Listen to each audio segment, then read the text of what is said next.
আসসালামু আলাইকুম। এত সুন্দর মুসমুসে ক্রিস্পি পুলি পিঠা কীভাবে তৈরি করলাম আপনাদের সাথে শেয়ার করা যাক।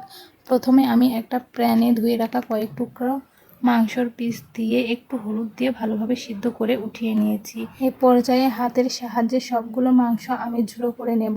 ঝুড়ো করে নিয়ে এই পর্যায়ে 1 কাপ পেঁয়াজ কুচি এবং সামান্য একটু মরিচ কুচি দিয়ে ঝুড়ো করে রাখা চিকেনগুলোকে দিয়ে দেব। তাতে কিছুটা লবণ এবং সামান্য একটু হলুদ, মরিচ এবং সামান্য একটু জিরের গুঁড়া দিয়ে ভালোভাবে হাতের সাহায্যে মাখিয়ে নেব। ভালোভাবে মাখিয়ে নিয়ে একটা বাটিতে উঠিয়ে এক সাইডে রেখে দিয়েছি। এ পর্যায়ে সিদ্ধ করে রাখা চালের গুঁড়ি থেকে একটু মোটা করে রুটি বেলে নিচ্ছি। রুটিটা ভালোভাবে বেলে নেওয়া হয়ে গেলে একটা কৌটার মুখি দিয়ে একটা রুটি থেকে মোট 4টা পিস করে কেটে নেব। কৌটার মুখে দিয়ে সবগুলো রুটিগুলোকে আমি কেটে নিয়েছি। এ পর্যায়ে আরেকটা রুটি বেলে আমি দেখিয়ে দিচ্ছি।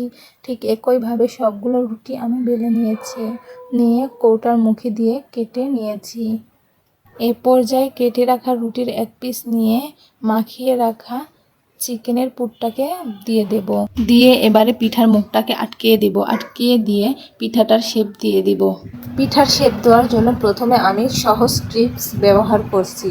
একটা কাঁটা চামচের মাধ্যমে পিঠার উপরে দাগ কেটে নিয়ে এবং চামচের গোড়া দিয়ে পিঠাটার ফুল ডিজাইন করে নিলাম।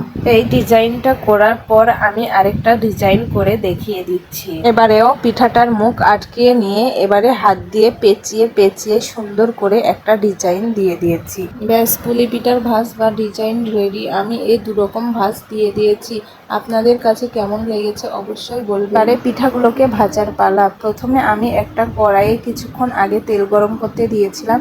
এবারে গরম তেলে পিঠাগুলোকে একটা একটা করে ছেড়ে দেব। দিয়ে একটু করে ভেজে নেব এবং উল্টিয়ে দিব। উল্টিয়ে ভালোভাবে মুচমুচে করে ভেজে আমি উঠিয়ে নিয়েছি। আবারও ভেজে আমি দেখিয়ে দিচ্ছি।